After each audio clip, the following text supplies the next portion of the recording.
안녕하세요. 경기도 김포에 살고 있는 40대 중반 워킹맘입니다. 흔히 사람은 고쳐 쓰는 거 아니라는 말들을 많이 하잖아요. 생각이나 행동은 쉽게 바뀌는 것이 아니기 때문일 것 같습니다. 사실 이런 말들을 가끔 듣기도 하고 사연으로 접하기도 했지만 그 일과는 상관없다 생각하고 살았던 것 같아요. 하지만 어느 순간 정신 차려 보니 제 이야기였던 거 있죠? 그걸 알아챘을 때 어찌나 놀라고 황당했던지 사연으로만 듣던 바보 천치가 나였네 싶으면서 그렇지, 살지 말아야겠다 결심을 하게 되었습니다. 자주 듣던 것은 아니지만 사연으로 접하던 비슷했던 경험들을 토대로 내가 어떻게 대처하고 있는 것이 좋은지 알 수 있었어요. 소식을 전하기 전에 우선 감사하다는 이야기를 먼저 전하고 시작하고 싶습니다. 그리고 제 이야기 역시 여러분들의 또 다른 경험으로 전해지며 저와 같은 상황에 놓이신다면 당황하지 말고 속 시원하게 해결하시길 바라는 마음으로 이야기 시작해 볼게요. 신랑과 저는 4살 차이입니다. 저는 중소기업을 다니고 있었고 신랑은 대기업 직원인데 같은 팀을 이루고 프로젝트를 할 일들이 많았어요. 박 대리, 이번 주까지 계정 확인하고 차질 없이 시스템 활성화되도록 진행해 주세요. 네, 팀장님. 그런데 일정이 빠듯해서 매번 이렇게 말씀해 주시면 저희 팀도 일 진행하기 너무 힘들어져요. 일정을 여유 있게 달라는 건 아니지만 매번 촉박하게 일 진행하라 하시면 팀 내부 분위기가 흐트러져서요. 그런 부분들도 신경 써주세요. 네, 그럴게요. 말해줘서 고마워요. 일로 만나는 신랑은 다른 대기업 사원들과 다르게 인간적인 대우를 해주는 편이었습니다. 물론 제가 직접적으로 나설 일이 아니었고 대부분은 과장님이나 부장님을 통해서 업무 전달이나 지시를 받는 편이었어요. 가까워진 계기가 팀 내 과장님은 휴가를 가시고 부장님은 본사로 회의차 자리를 비우신 어느 날 저에게 일정을 전달하면서 평소 불만이었던 타이트한 진행들을 살포시 어필했는데 긍정적으로 듣고 오히려 고맙다고 말하는 부분에서 그간 대기업 횡포 갑질이라는 기사와 간혹 부장님이 대우받던 일들을 떠오르면서 모두 다 그런 것은 아니구나 하는 생각이 들기도 했습니다. 오늘 다들 시간 괜찮으면 저녁 다 같이 먹으러 가죠? 제가 사겠습니다. 그렇게 말하고 1시간쯤 지났을까? 지금의 신랑이 급작스러운 제안을 했어요. 그리고 덧붙이더라고요. 오늘은 윗선들이 자리를 많이 비우셔서 비슷한 연령들끼리 편하게 식사하고 간단히 술도 함께 하시죠? 아무래도 낮에 제가 한 말을 신경 쓰는 듯 했습니다. 오히려 시원시원하게 말하는 모습에 호감이 갔던 것은 저였으니까요. 그동안의 분위기는 아무래도 과장님, 부장님, 거래처 임원진까지 함께하는 경우들이 많아서 거의 제가 다니던 회사 동료들은 을의 입장에서 잔소리를 듣고 불편한 회식 자리에 예의를 차려서 자리를 지키는 경우들이 많았거든요. 함께 식사 또는 회식하는 자리가 끝나면 1차, 2차까지 함께하는 상황에서도 먼저 가겠습니다. 말 꺼내기 어려운 상황. 직장인들이라면 공감하실 것 같습니다. 특히 저희처럼 대기업과 함께 일을 한다면 더더욱이요. 하지만 그날은 드물지만 우리 쪽 윗선도 대기업 쪽 윗선들도 개인적 사정으로 자리를 비운 분들이 많은 날이었어요. 그날 전 그렇게 콩깍지가 쉬었답니다. 김 팀장님 그렇게 안 봤는데 생각보다 인간미가 있으시네요? 인간미요? 사람이니 사람 냄새 나는 게 당연한 거죠. 오늘 갑작스레 회식 자리 잡은 거 제가 낮에 한 말 마음에 담아두신 거죠? 아니라고 말은 못하겠지만 겸사겸사죠. 윗선 없을 때 회식해서 편안하게 박대리랑 이야기하고 싶던 사심도 조금은 들어갔지만요. 네?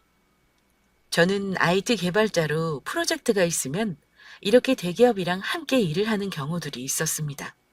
대부분 제 나이 또래는 남자 직원들이 더 많았어요. 밤샘 근무하는 일들도 많기 때문에 보람되고 뿌듯한 것들의 이면에는 책임감과 꼬리에 꼬리를 무는 것 같은 끈기가 필요했기 때문입니다. 남녀 차별을 논하는 것은 아니지만 20대 후반에서 30대 초반으로 넘어가는 시절, 자유시간보다 회사에 얽매이는 시간들이 더 많은 IT 직종에는 상대적으로 남자들이 더 많은 것도 사실이에요. 그런 업무 분위기에 항상 끝까지 남아 야근을 하고 책임감 있게 업무를 담당하는 저에게 호감이 갔다고 말했습니다. 박 대리도 아시겠지만 IT 업계가 워낙 힘들잖아요. 업무는 어디나 힘들지만 프로젝트 자체가 밤샘을 요하는 것들도 많고 남자들도 힘들어서 그만두는 경우가 많은데 박 대리는 몇 년을 봐와도 항상 그 자리를 지키는 부분들이 멋있게 다가왔어요. 처음에는 힘들었는데 첫 프로젝트에 나가 인정을 받기 시작하니까 재미있어지고 지금은 힘든 프로젝트 끝나고 동료들과 술 한잔하는 게 그렇게 뿌듯하더라고요. 그러니까요. 그런 것들은 정말 제가 회사 생활을 하지만 자기 일 책임감 가지고 수행하고 그 일에 보람을 느끼고 동료들과 친분을 유지하는 사람들, 사실 남자들도 많지 않거든요. 그래서 자꾸 눈길이 가고 친해지고 싶었어요. 혹시 저의 이런 말들이 불편한 것은 아니죠? 조심스럽게 마음을 전하는 신랑은 제가 입사했을 때부터 드문드문 저를 봐왔다고 했습니다.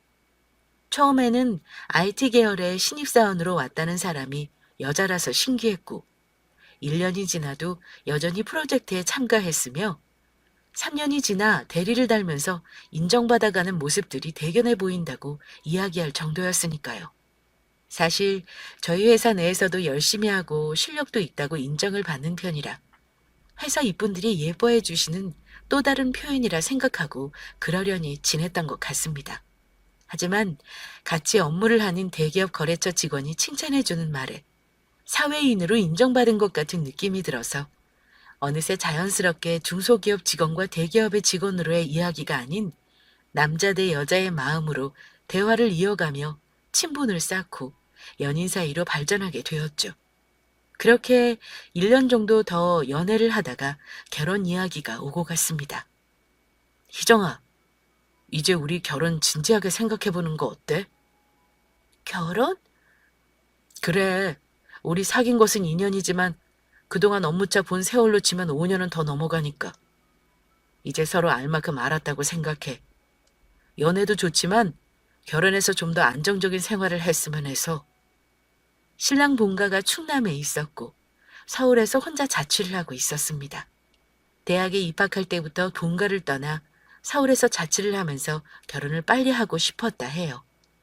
남들은 부모님 밑에서 독립을 하고 혼자 생활하는 것에 로망이 있다고 하지만 왠지 모르게 자신은 빈집에 혼자 들어가기 싫어서 대학 시절에는 학교 도서관에서 늦게까지 책을 보거나 공부를 하고 회사에 입사해서는 자신 일이 끝나도 야근하는 직원들이 있으면 주변에 있다 퇴근하곤 했다 하네요.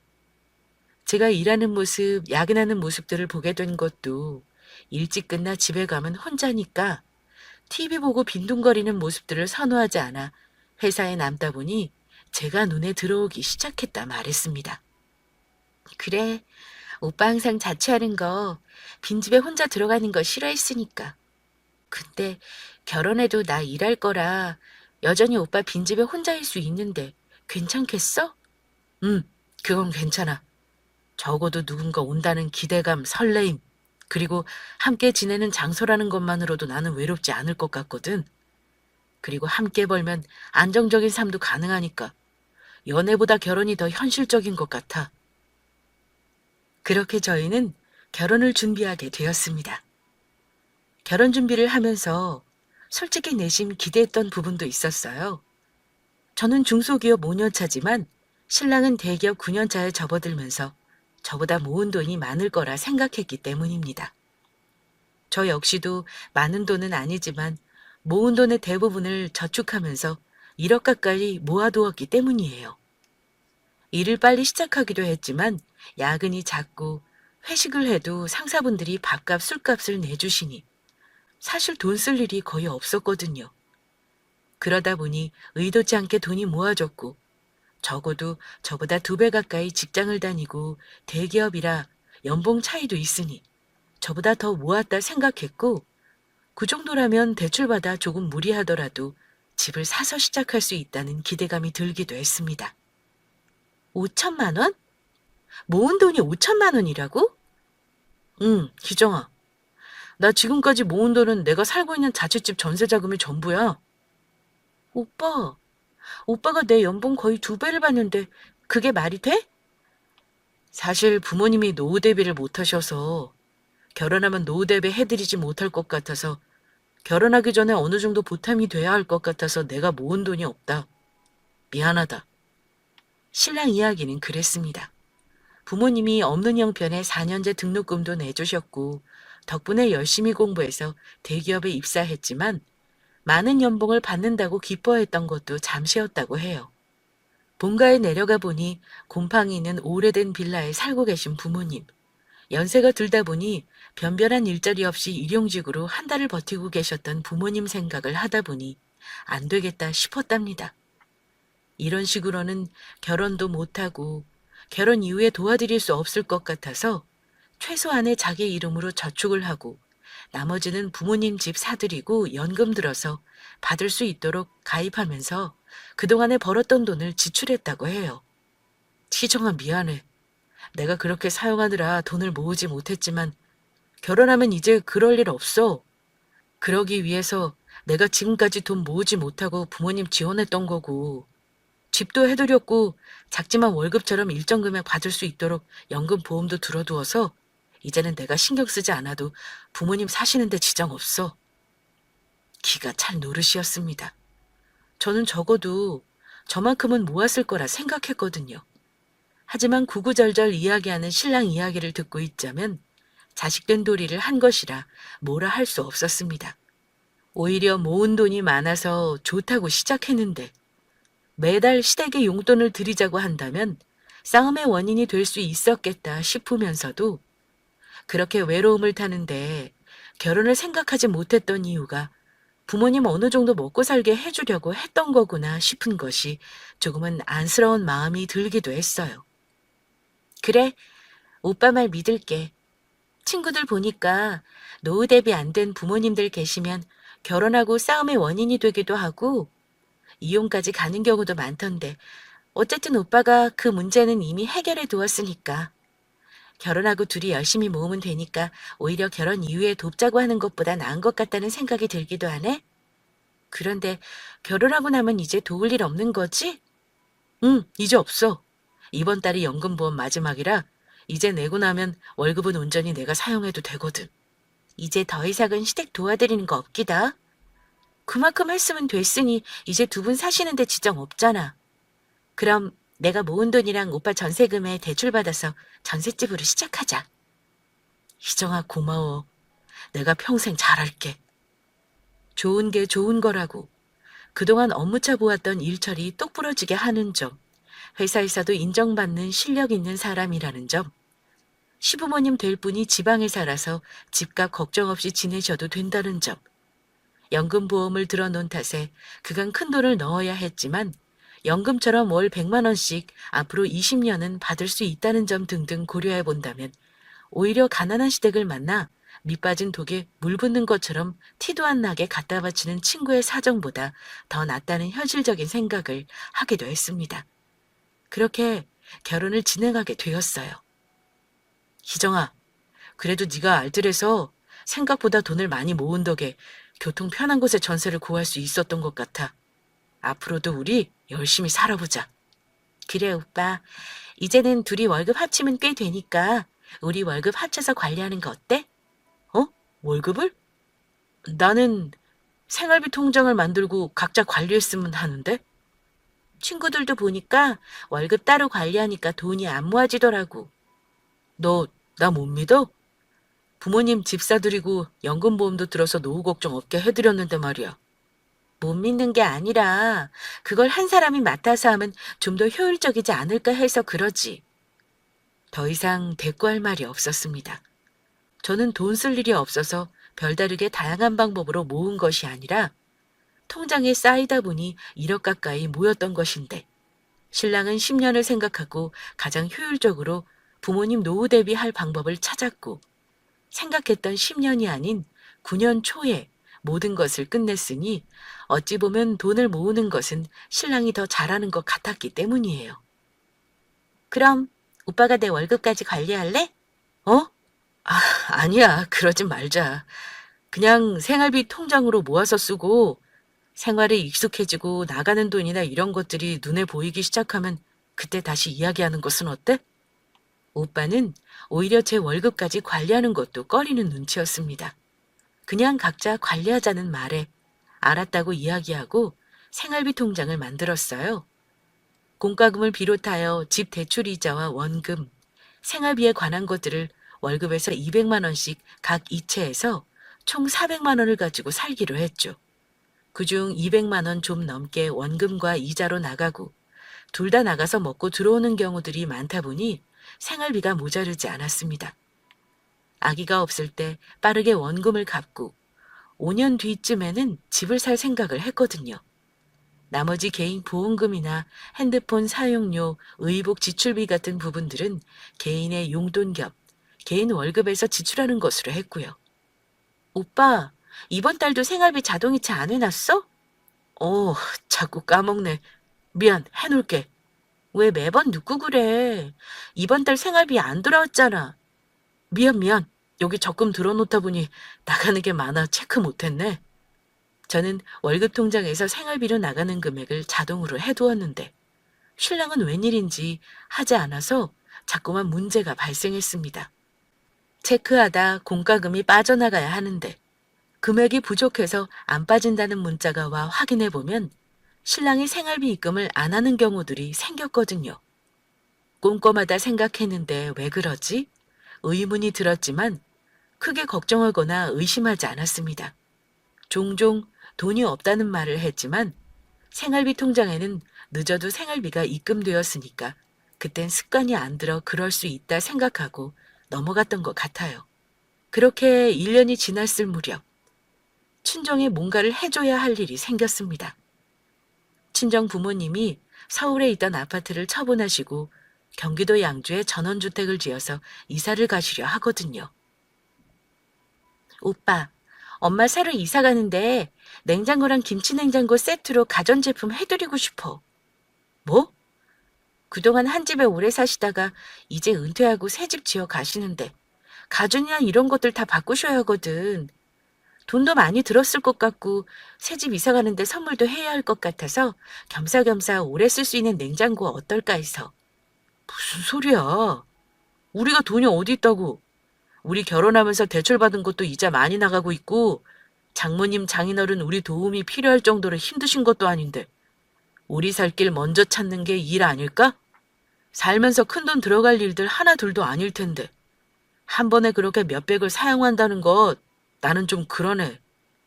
신랑은 100만 원 미만으로 한다면 고려해 볼 수 있지만 냉장고처럼 한 번에 몇백씩 사용하는 것은 지금 우리 형편에 맞는 것이 아니라고 했습니다.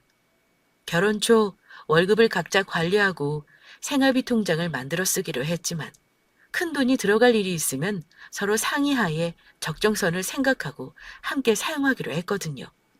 그래서 말을 꺼냈는데 생각보다 너무 강경한 반대를 하는 것입니다. 막말로 우리 냉장고 신형 산 것도 아니고 기본적인 거 샀는데 당신이 장모님 사준다고 보는 것들은 죄다 신형으로 300만 원도 넘잖아.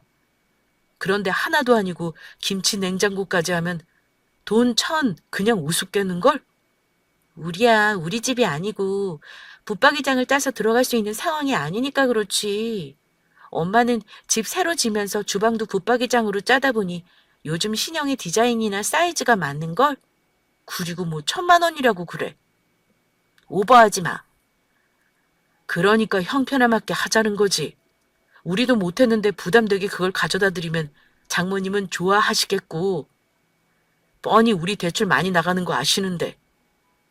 혹시나 싶어 말을 거듭하면 거듭할수록 반대가 심해졌습니다. 당신 그렇게 안 봤는데 허영심이 심하네. 그렇게 친정에 뭐 도와드리고 싶었으면 나처럼 결혼 전에 하지 그랬어? 내가 그랬기 때문에 너 역시도 친정 돕느라고 돈 많이 모으지 못했다 하더라도 난 이해했을 거야. 어머니 결혼하고 나면 공용인데 그렇게 큰돈 사용하는 거 나는 반대야. 냉장고 하나에 허영심까지 논하는 신랑을 보고 있자니 기가 찼습니다. 거기에 한술 더 떠서 결혼 전 도왔다면 오히려 좋았을 거라는 말도 덧붙였죠. 더 이상 이야기를 해보았자 이득될 것 없이 마음의 상처만 더 커질 거라 생각했습니다. 최신 냉장고처럼 형편에 어긋나는 거 말고 요즘 로봇 청소기 50만 원 주고 더 주면 괜찮은 거 사던데 그런 걸로 하는 건 어때? 장모님 이제 청소하는 것도 번거로우실 거 아니야. 알아서 청소하니까 나는 오히려 가격 부담도 없고 실용적으로 좋은 것 같은데. 당신 생각은 어때? 알았어. 내가 알아볼게. 결과적으로 100만 원 밑으로 사용하는 것에 겨우 찬성한 탓에 로봇 청소기를 알아보기로 했습니다. 터무니없이 가격에만 민감하게 군 것이 아닌 그래도 가격대에 맞추어 효율성 있는 선물을 제시하는 신랑에게 이때만 해도 현실적이고 그래도 생각은 해주는구나 싶었어요. 금액만 제시하고 나몰라라 하는 것이 아닌 신경을 쓴다는 느낌을 받았기 때문입니다. 찾아보니 90만 원 조금 넘으면 괜찮은 제품을 살 수 있었어요. 신랑이 100만 원을 제시했기에 최대한 금액을 꽉 채워 선물하고 싶어서 선택했기도 했지만요. 50만 원 조금 넘는 것도 성능 좋던데 90만 원짜리 너무 과한 거 아니야? 오빠가 100만 원 미만이면 오케이라며. 이제 와서 아까워?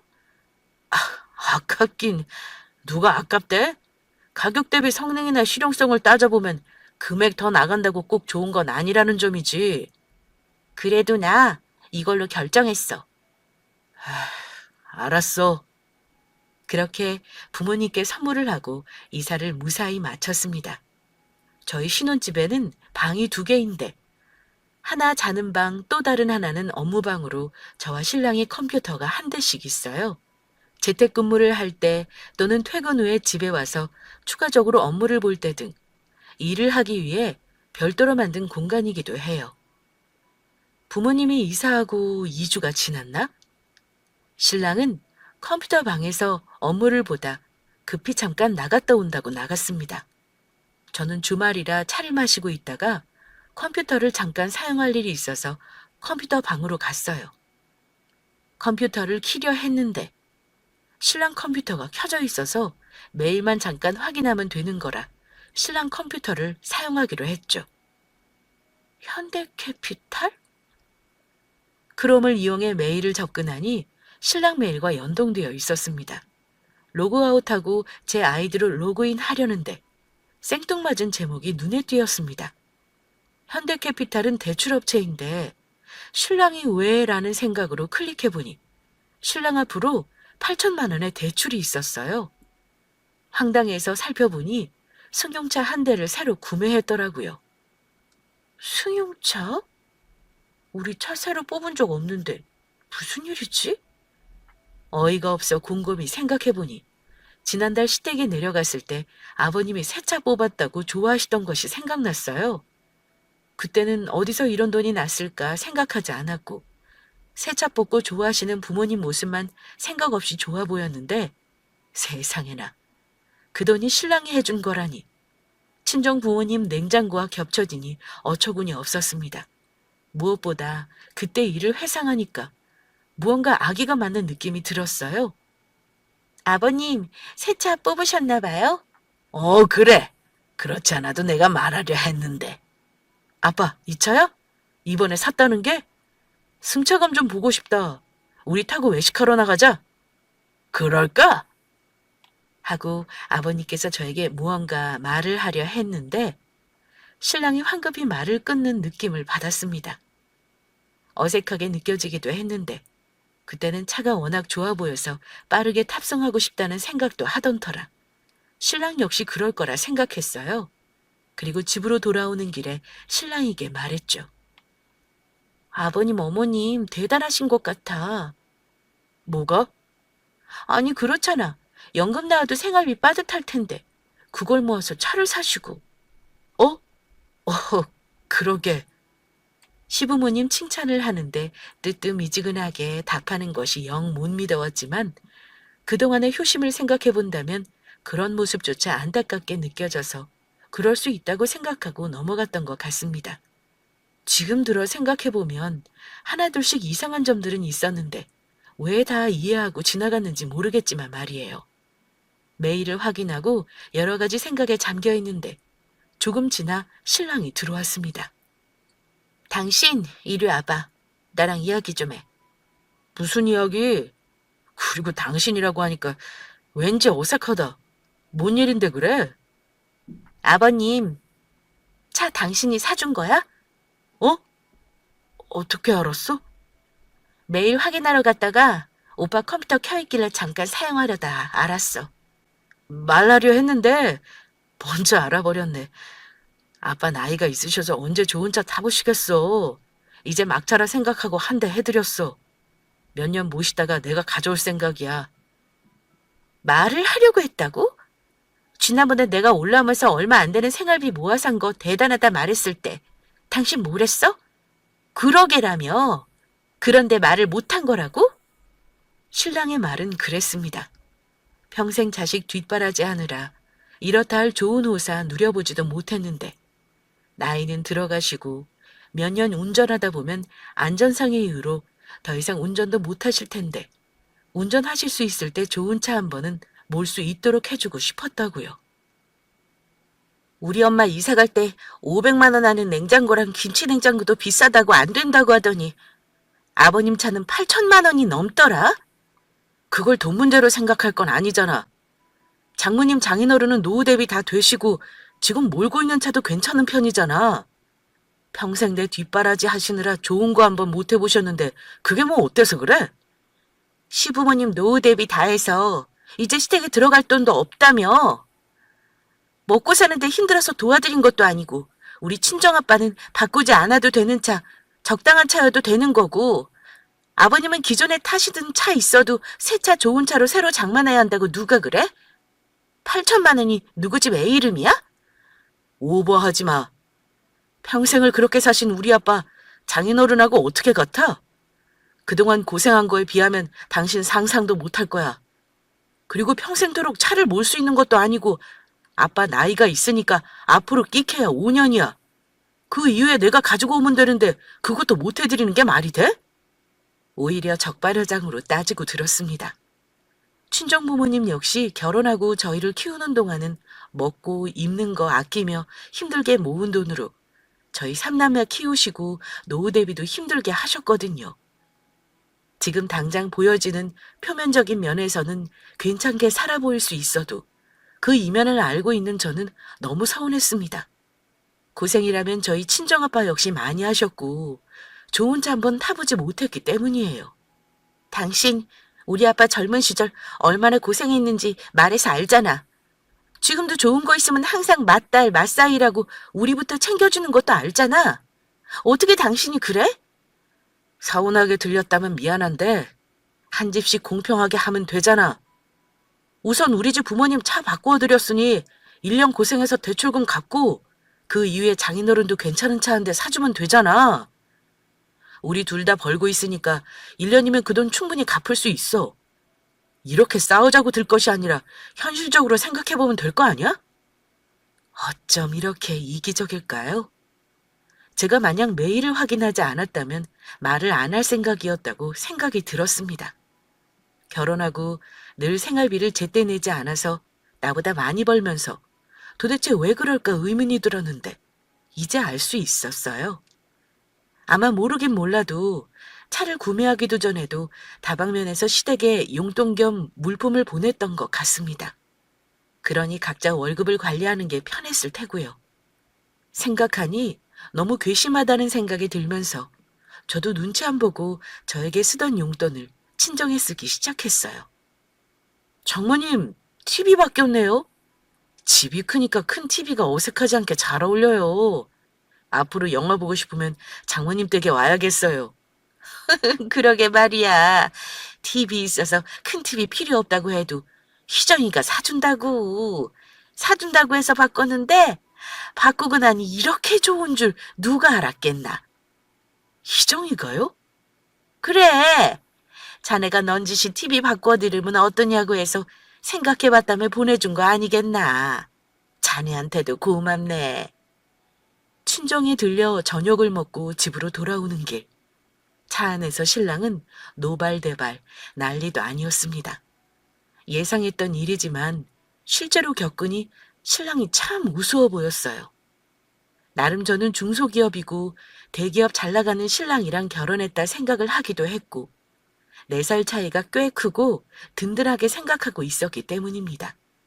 하지만 결국 생각하는 것은 딱 그만큼이구나를 눈앞에서 보고 나니 배움도 나이도 별것 아니라는 생각이 들었습니다. 야, 박희정, 너 대체 생각이 있는 애 아니야? 말도 안 하고 몇백을 네 마음대로 주는 게 말이 돼? 왜 말이 안 돼? 몇 천만 원도 상의 없이 쓴 경우도 있는데? 그건 말하려고 했다고. 대출 갖고 나면 장인어른도 해드리기로 한 거 아니었어? 작으면 작고 크면 큰 돈인데 그렇게 상의 없이 돈 쓰기 시작하면 우리 전세자금 대출 갖고 집은 안 살 거야? 끝까지 이기적이었습니다. 결국 자기가 번 돈은 자기 돈, 내가 번 돈도 자기 돈이라고 생각하고 있었던 것이었죠. 끝까지 오빠는 오빠네 가족만 생각하는구나. 결혼을 하면 오빠와 내가 새로운 가족이 되는 건데 오빠는 여전히 시부모님과 오빠가 한 가족이고 나는 동거인 정도인 것 같아. 너 무슨 말을 그렇게 하고 그래? 엄연히 공동재산이고 네가 네 마음대로 쓰니까 하는 말인데? 그럼 오빠가 어머니 차 사드릴 때도 상의가 먼저 아니었어? 그건 경우가 다른 거라고 계속 말하잖아. 힘들게 자식 키웠는데 그 정도도 못 해드리냐고. 그리고 장인어른 차도 사드리기로 했으니 그건 별개의 이야기 아니야? 오히려 새로운 지출을 쓴 건 너잖아. 말이 안 통했습니다. 벽에 대고 이야기해도 이것보다 속이 시원했을 것 같아요. 시아버지 차 산 것은 타이밍을 놓쳐 내가 먼저 알았을 뿐이고 같은 차량으로 친정아빠도 사드리면 끝나는 일을 새로운 지출로 생각 없이 군다는 것이 신랑의 논리였거든요. 박희정, 대체 몇 번을 말해야 하는 거야? 부부 재산은 공동이고 생활비 이외에 각자 관리하기로 했어도 집도 사고 아이 키울 거 생각해서 모으기로 했던 거 아니었어? 이렇게 돈을 상의 없이 쓰기 시작하면 대체 아이는 언제 낳고 집은 언제 살 건데? 몇 번을 다시 말해도 결과는 같았습니다. 이해하는 신용이라도 했다면 바보처럼 속고 더 살았을지도 모르겠어요. 하지만 불행인지 다행인지 벽창호처럼 같은 말만 반복하며 저를 이해 못한다고 말하는 신랑을 보며 더는 안 되겠다 싶어 이혼 변호사를 찾아갔습니다. 이 정도 사안이라면 위자료 상당히 받을 수 있습니다. 의외로 이런 경우들이 있어서 판례들도 많거든요. 최대한 받을 수 있는 것들을 다 받고 싶어요. 힘써주세요, 변호사님. 네, 걱정 마세요. 결혼은 힘들어도 즐거워도 함께 의논하고 같은 곳을 바라보는 것이라 생각했습니다. 하지만 양가 부모님 문제가 섞이니 같은 곳을 절대로 볼 수 없는 사람이라는 확신이 들었어요. 더는 같이 살 수 없다는 생각이 들었고 오히려 결혼 이후 서로 업무적인 일이 바빠서 아이가 없는 것이 다행이라 생각이 들 정도였습니다. 변호사를 만나보니 제가 받을 수 있는 위자료는 생각보다 상당했어요. 바람을 핀 것이 아니라도 유책 배우자가 신랑이 되면서 저에게 유리한 부분들이 있었습니다. 그간 저에게 상의도 안 하고 시댁에 도움을 준 것, 그러면서 친정에 쓰는 돈에 크게 반발을 했던 점이 더 이상의 부부간 신뢰를 유지할 수 없다 판단되기에 유책 배우자가 신랑이 되었거든요.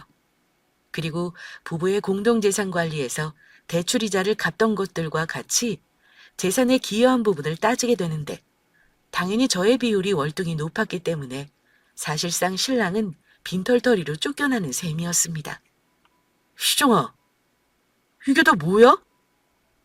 뭐긴 뭐야, 이혼 서류지. 사인만 해. 서류 봐서 알겠지만 소송으로 간다고 해서 이득될 건 하나도 없을 거야. 오히려 소송 기간 동안 지출해야 하는 변호사 비용을 생각한다면 더 마이너스 찍을 순 있겠지. 뭐라고? 놀란 눈을 하더니 찬찬히 서리로 훑어보던 신랑의 팔이 사시나무 떨듯이 떨렸습니다. 바로 무릎을 꿇더라고요. 희정아, 내가 앞으로 잘할게. 너 원하는 대로 월급도 공동관리하고, 아니다, 앞으로는 네가 다 관리하자, 응? 아니야, 이미 부부로의 신뢰를 잃었어. 당신 아버지 8천만 원 차는 상의 없이 사면서 우리 부모님 500만 원 냉장고랑 김치 냉장고도 못 사게 하는데 나는 더 이상 살 가치가 없다 생각해. 앞으로는 그런 일 없을 거야. 다시 그런 일 안 할게. 이 엄마는 제발 다시 한 번만 생각해줘. 달라지는 건 없어. 아버님 차 8천만 원 밝혀진 이후에 엄마 TV 사준 걸로 나한테 뭐라 했던 거 생각하면 아직도 치가 떨리니까. 당신이 번 돈은 당신 마음대로 쓰고 내가 번 돈으로 조금씩 모아가니까 아주 신났었나 봐? 이제 남 좋은 일 안 시키려고. 억울하면 소송 걸어. 잘못했다고 싹싹 빌던 신랑은 억울하다 생각이 들었는지 소송을 걸었습니다.